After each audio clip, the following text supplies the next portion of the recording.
Euthanasia is going to be the subject that will be discussed by our good brother, Tim Cozad. He graduated from the Memphis School of Preaching, has done some work for the Lord's Church both in Florida and Wyoming, and now resides here in Pensacola. Yesterday when we were running some of those errands, he told me that it was just amazing that when he came back to Pensacola, how good it was to be back home, as he put it. And he appreciates it here, and I know that the brethren here are very fond and very glad to have him to be working with you. As I think about Tim sitting behind me today, it reminds me that last night I had a very strange and wonderful dream. Tim was looking for work. He went to a place and they were looking for a preacher. And so Tim was asked to try out. He got up and he preached for 20 minutes, and he sat down. And the brethren loved that. And so they said, well, we want to hear you again tonight. So he came back that night, preached again, preached 20 minutes, and took his seat. Brethren said, you're hired. And he got to stay and work with that congregation year after year after year. And it's just a happy relationship and a great work, and so much good was being done.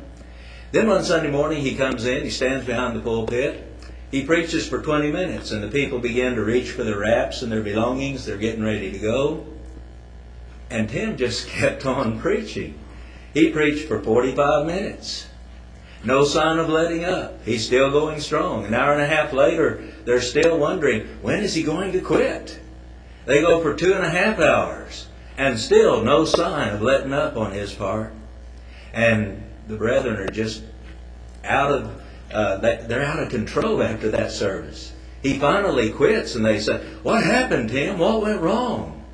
He said, well, brethren, I don't know. I'm not sure, but I'm going to study on it this afternoon, see if I cannot figure it out. Well, that afternoon when he's coming up for the evening service, there's a group of about 50 brethren there, and they almost run toward Tim. Tim, what happened this morning? What went wrong? And he said, it's okay, brethren. We're going to have a 20-minute sermon tonight. Everything's just fine. And they said, well, what happened? What went wrong? He said, well, I went to my dentist yesterday, and I just discovered today that they gave me Terry Hightower's teeth in place of mine. Gotcha. Euthanasia. The late brother J.T. Marlin once said to me, the greatest compliment that can be paid to any man is to call him a faithful gospel preacher. Brother Tim Cozad, a faithful gospel preacher. Thankful for that introduction, I think. I'm not going to have any rebuttal. He's taken up a lot of time already, so we're going to. I thought Terry Hightower was interested. I apologize. You've been kind to me. I'd like to thank this congregation again for so much. I have so many great memories here. I was a bit overwhelmed when I first moved back here after being gone for almost 30 years. It just felt like I was home again. Wonderful feeling. I'm thankful for the invitation, Michael, and the elders. I appreciate your stand for the truth all of these years. I think of so many great memories here. I'm especially thankful for the ladies and providing the food that we have all enjoyed. It takes a lot of work. But those wonderful lunches and, of course, the desserts that you almost, Phyllis Brantley forced us to eat. Very thankful for that, too. Very good. I have a subject that I knew something about euthanasia before starting on the study and researching it, but it is a terrible, evil, insidious practice. When you think of euthanasia, think of suicide. It's the same thing, or even assisted suicide, and it's murder in God's eyes. That's the only thing that's the only answer. It is actually being practiced more and more in our world today, so-called modern countries. A number of countries in Europe are practicing. Now, it is not being practiced here in America under the definition of euthanasia, but they are practicing assisted suicide in the states of Montana and the states of Oregon and Washington, and that's hard to believe, that alone. And there really is a very fine line, a thin line between assisted suicide and outright euthanasia. We'll talk a little bit about that. But if you think back about 50 years ago in this country, the average American would not have thought that something like euthanasia could actually be practiced. But as we all know, this is not the America of 50 years ago, or maybe even 10 or 20 years ago. What has once not been the norm now is becoming the norm, or it is the norm. Abortion, assisted suicide, euthanasia. That's the unthinkable that has actually happened in our midst. Righteousness exalteth the nation, but sin is a reproach to any people, Proverbs 14:34. And I am afraid that our nation that we all love is a reproach in God's eyes. Brother David Hartbarger mentioned a couple of things that leads us to believe, and we all know this could happen, that things could get even worse. And maybe sometimes that wouldn't be so bad in certain areas, because some people may actually turn to God if it gets worse. Purpose of a lesson like this, and all of these lessons, is to draw attention to these serious lack of morality in our country.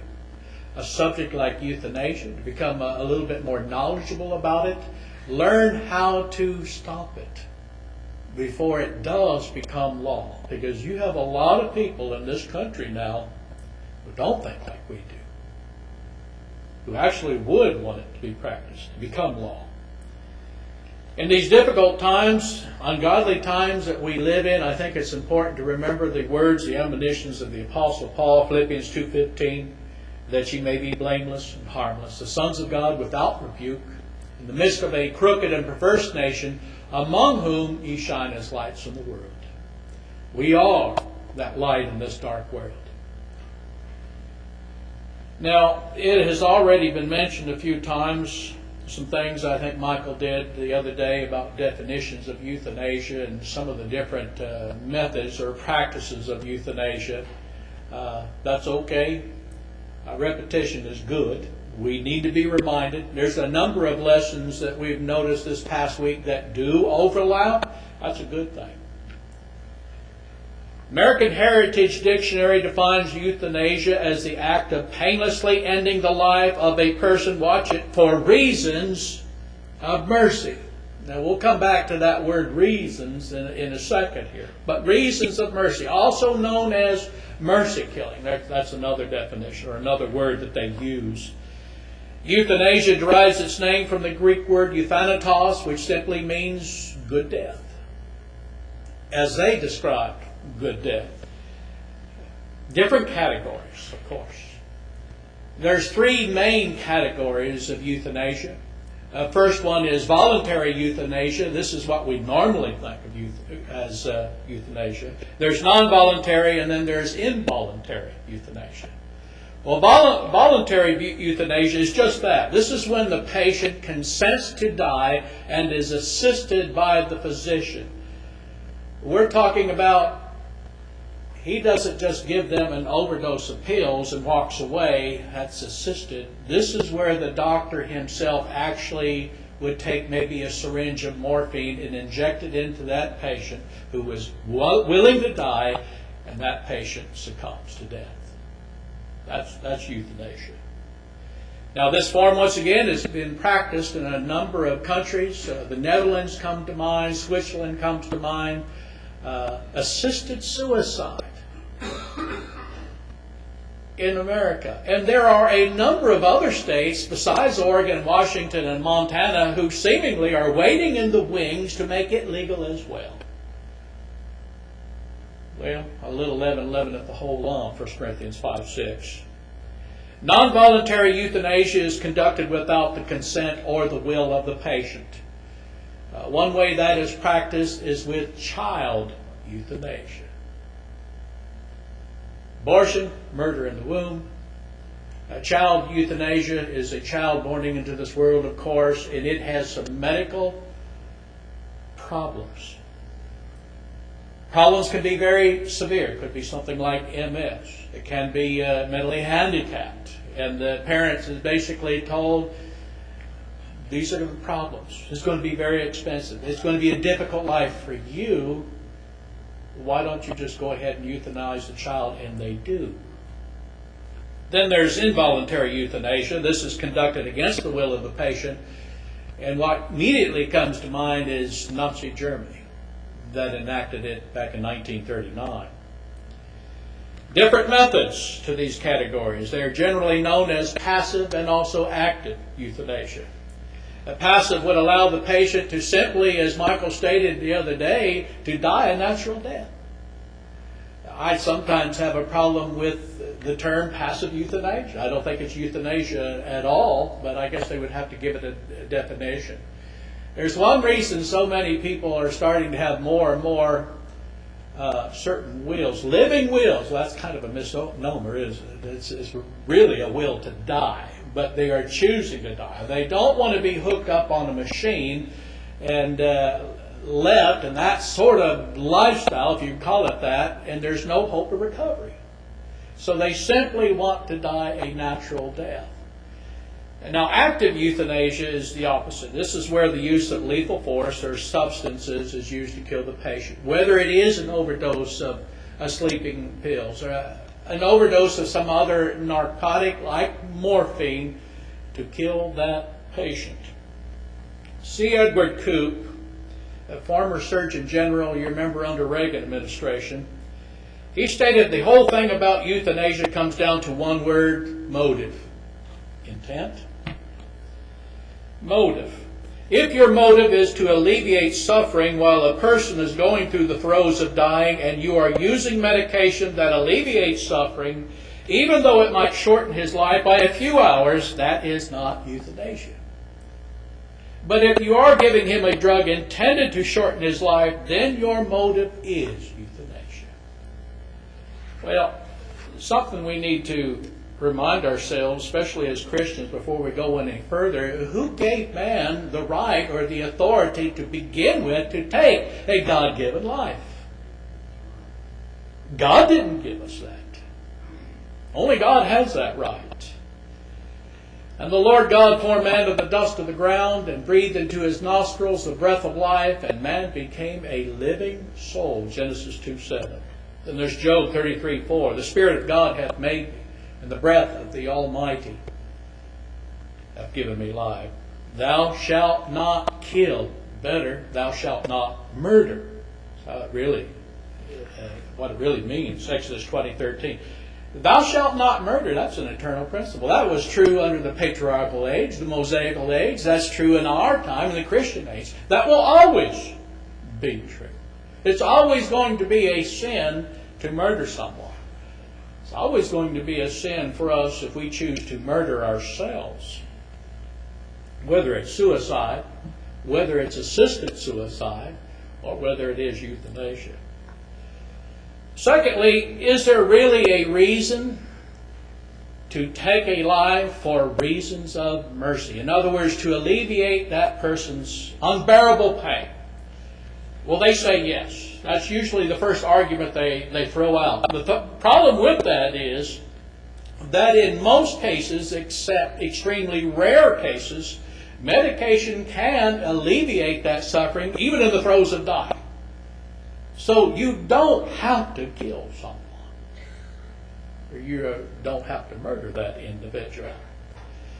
Number 3, they speak of euthanasia as dying a good death. The Bible speaks of dying a good death as dying in the Lord. I fought a good fight. I finished my course. I kept the faith. Henceforth there is laid up for me a crown of righteousness, which the Lord, the righteous judge, shall give me at that day.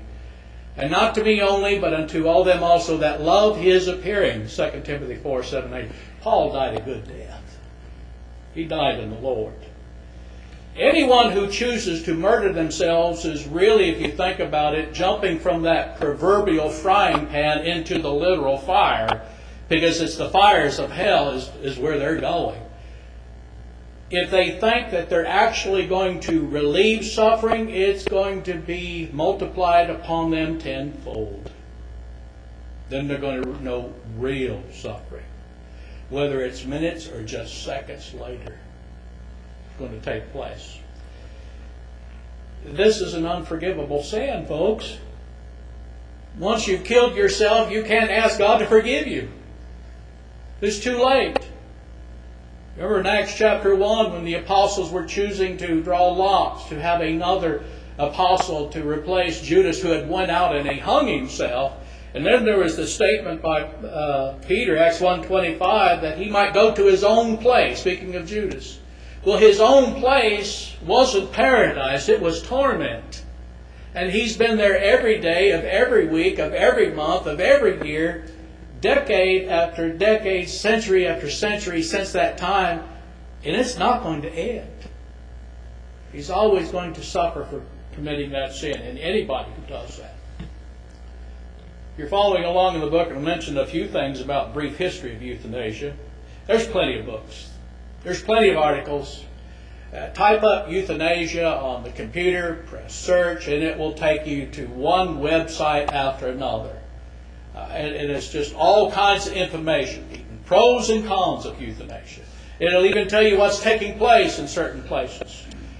Certain states that want to enact it or assisted suicide, even here in this country. But when you think about the history of it, you realize that euthanasia, or one form of suicide or another, has been around for thousands of years. Thousands of years. It's been debated, it's been discussed, it's been fought over a long, long time.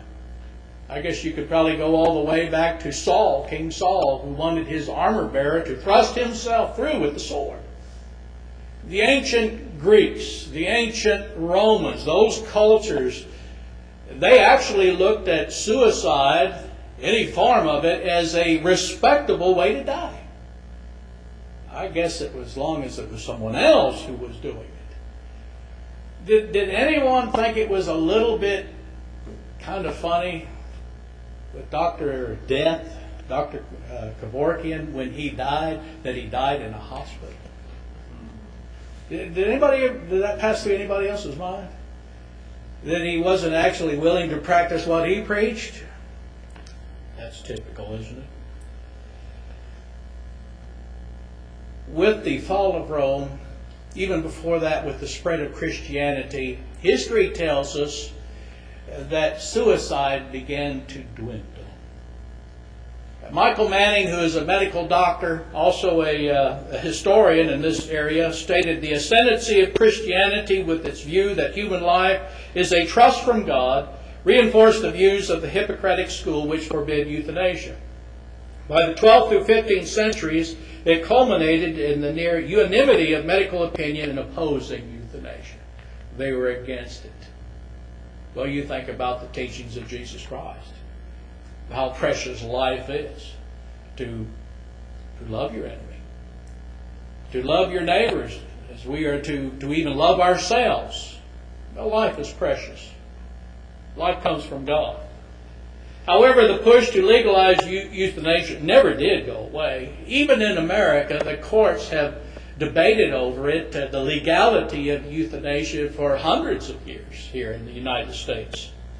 But when you think of a so-called modern country who made it legal, our minds go to Nazi Germany. When Hitler signed a decree, basically in October of 1939, to legalize doctors being able to murder their patients. This was known as Action T4. You can find all kinds of information on this on the internet if you want to. Action T4 started in October of 1939 and went through August of 1941. However, it really did continue on unofficially until the fall of the Nazi regime in 1945. During this period of time, a number of physicians killed, not all physicians by the way, but a number of them killed thousands of people specified in Hitler's secret memo of September 1st, 1939, as suffering patients judged incurably sick by critical, watch it, medical examination. Doctors, in other words. During this period of time, they recently found, I say recently, back in 1990, they found some records that had been hidden for a number of years that stated that 200,000 had been killed. These 200,000 were basically those who were mentally handicapped, but also physically handicapped. Nuremberg trials actually found that somewhere around 275,000. But how it actually started and what promoted them to do this is they needed money. So, you have thousands and thousands of individuals who are mentally handicapped. You have to clothe them. You have to feed them. You've got to give them a place to stay. If you can euthanize them, and if you can make it legal for doctors to do that, you can save a lot of money and you can put it right back into the war effort. So this is why they headed in that direction. Supposedly rational. They expanded it, of course, in their agenda for racial purity to include the Jewish people, 6 million, gypsies, Poles, communists, basically anyone that they deemed, we just don't want you around, undesirable. About a decade ago, the Netherlands legalized euthanasia. One thing we need to know about that, though, is all they really did was loosen restrictions, because they had been practicing euthanasia over there for around the 1993 and onwards as being legal. So all they did was, in that period of time, they decriminalized euthanasia. And then when they legalized it on paper, whatever restrictions were there beforehand, they loosened them. According to one website I found, Holland, it states, had seen a dramatic change in the practice of euthanasia over the years. What began as a few extraordinary cases has now become routine. It stated that around 130,000 people die each year in Holland, and a little over 20,000 of these individuals were killed directly or indirectly by their doctors. And around half of that 20,000, around 10,000 or a little bit more, died, they didn't want to, without their consent. Once again, this would involve child euthanasia, but not limited just to child euthanasia.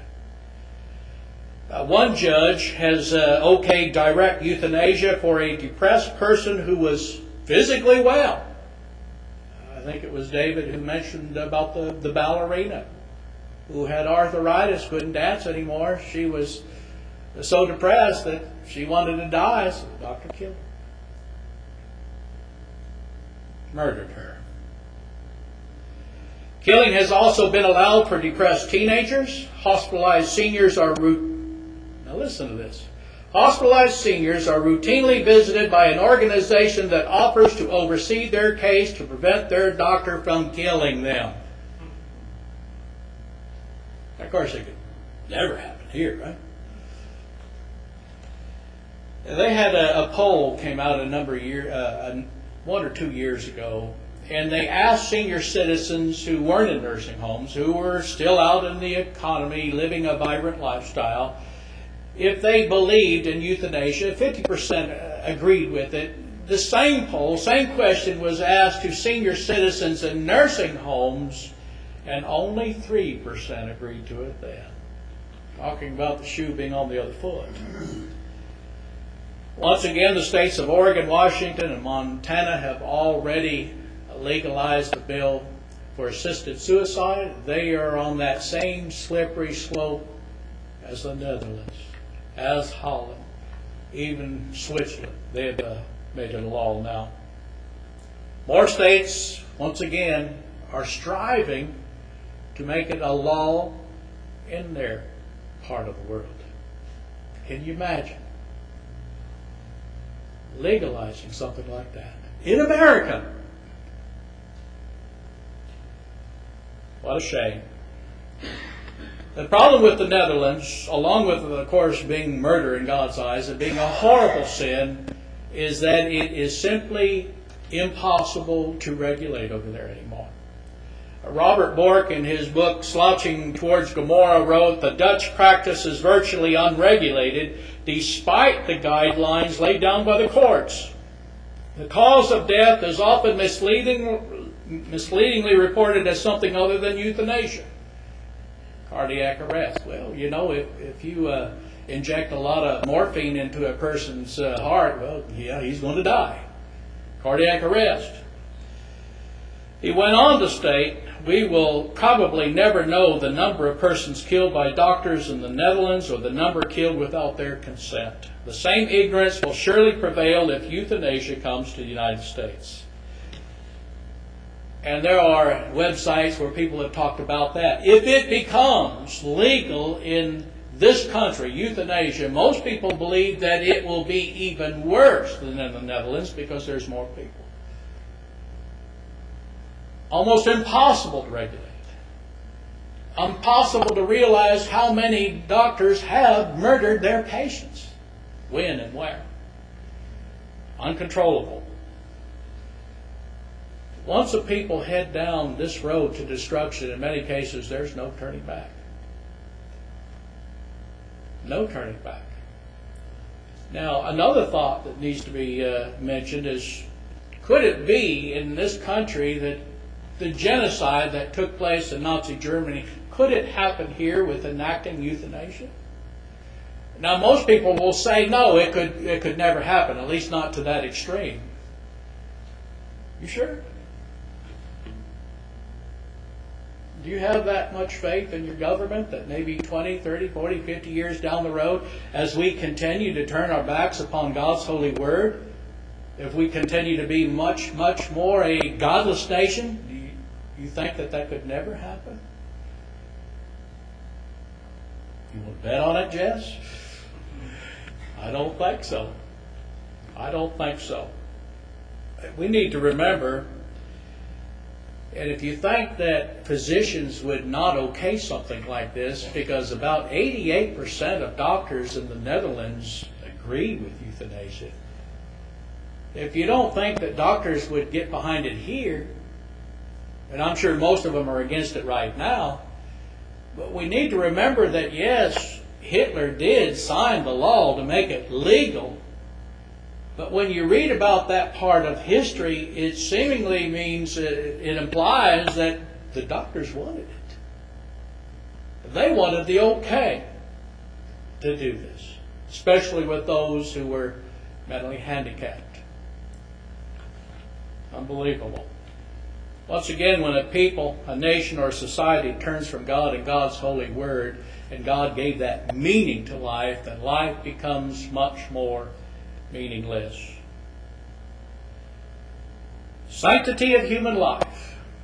Well, we've talked about PETA a little bit already today. I'm going to mention a few other things. People for the ethical treatment of animals. It sounds good. But no matter what they say, a human's life is much more precious than a dog's life. And of course it has been mentioned with their philosophy that when it comes to feelings, that a rat is a pig, is a dog, is a boy, is so ludicrous. You want to talk about idiocy gone to seed. So ludicrous that no rational thinking person could believe in something like that, right? Well, we've had rational thinking people throughout the world and in this country who have legalized abortion, assisted suicide, or euthanasia. Rational? I don't think so. When you think about euthanasia, what is at the heart of the matter is the sanctity of life, or the devaluing of life. I think there is a number of animal rights activists who care more about Spot than they do Pop.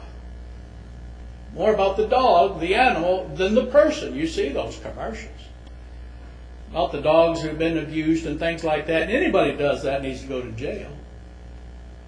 But I asked my dad one time, why don't they show a same type of commercial about all the aborted babies?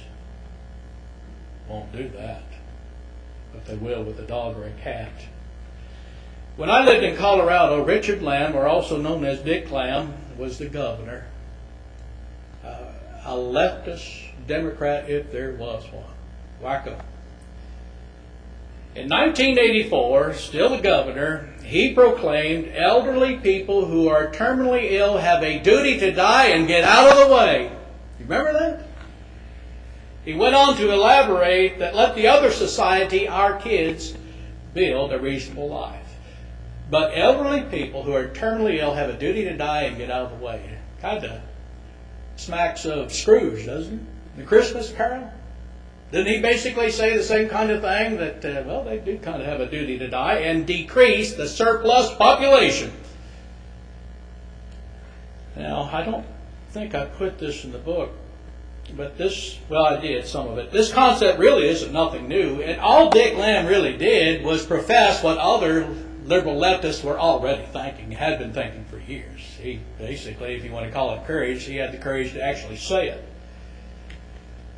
But wouldn't that make sense? I mean, with the high price of health care in this country, would it not alleviate the burden upon those families and, of course, this nation as a whole? 1939, Nazi Germany. That's the reason they did it. Life came down to a price tag. You are not worthy to live. We're going to kill you, and we're going to save some money in doing it. Then we can put it back into that war effort. Is that rational thinking? Only if it devalues a God-given life, or you put a price tag on it. This is what I don't think I put in the book. Just for a few minutes, just maybe a few seconds, unless Michael gives me some overtime. Nope. Oh well. I'll get as much in as I can. Nationalized health care, government-run health care, Obamacare, whatever you want to call it. I do believe, and there's a lot of people who believe this, when you look at some of the things that are in this bill, it will become the euthanasia advocate's best friend. Matter of fact, they may not even have to come out and make it legal because it will be in that bill in one form or another. Because it's already happening over in Europe. But it's free. Somebody's got to pay for it. What's happening in Belgium, for example, this was in the Brussels Journal. One individual was writing, when you tax people to such a point where they won't be taxed anymore, then the only way that you can keep health care continuing on as you know it is you've got to cut services. And he stated, in Europe there are medical treatments, operations, or drugs which are not available to persons above a certain age or persons considered too sick. You're not going to get it. Well, that could never happen in America. Better wake up. Because it's going to happen. If it doesn't get repealed, it's going to happen. I hope Bellview doesn't get sued. It's the truth. He basically went on to state that government makes the call who lives and who dies. Der Spiegel, it is a magazine over in Germany, a political magazine. The writer there basically made the same statement, that there are individuals, especially senior citizens, those who need certain medication to fight off, like cancer. It's going to be expensive, those kind of drugs. They're not getting that stuff. They're not getting that health care. Hospital doors, medical doors, clinics is being closed to these individuals. He basically summed it up by stating the only good patient is a cheap patient. You can take it a step further. The only good patient is a dead patient. Does human life really come down to money and convenience with many liberal-minded in this country and the world? Yes. I think there are more liberal-minded individuals in this country than we like to think about. And there's a number of them up there in Washington, D.C. Think about abortion. Think about the lesson that Brother Chumley brought about. There is a correlation between abortion and suicide, abortion and euthanasia. If life in the womb isn't precious, if it is not important, then why should life toward the end of one's life be important? Tim Smith, 1999 Bellview lectureship, wrote, "To advocate the ending of a life before birth is no different from advocating the ending of a life before natural death. It comes down to a respect for human life or the lack thereof. If it can be shown that it is proper and acceptable, justified and reasonable to allow the taking of life in the case of an unwanted pregnancy, it is equally proper to take the life of one who has no more to offer of a productive nature to society." That's true. David stated, "I will praise thee, for I am fearfully and wonderfully made." Psalm 139:14. He didn't say, "until I get to a certain age or until I get sick." Didn't say that. My father, and a number of fathers, served in World War II, fought against the Empire of Japan, has been described as the greatest generation. If it wasn't for them, we would be speaking German or Japanese at this period of time. Can a younger generation euthanize the greatest generation? And if it does, how will history remember it? Mass murderers.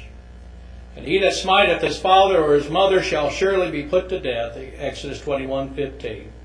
"Thou shalt rise up before the hoary head and honor the face of the old man." Leviticus 19:32. Not kill them because they are an inconvenience in our lives or because they have been too costly.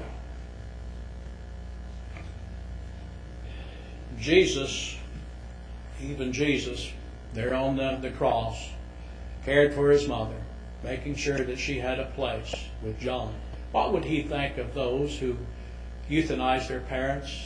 What would God think of a nation that would make it legal? Woe unto them that call evil good and good evil, that put darkness for light and light for darkness, that put bitter for sweet and sweet for bitter. Isaiah 5:20. Misery and destruction will be their lot. We have a lot of individuals who believe that they want to play God. And there's only one God. We need to understand how evil and insidious this is, this sin of euthanasia. Fight against it.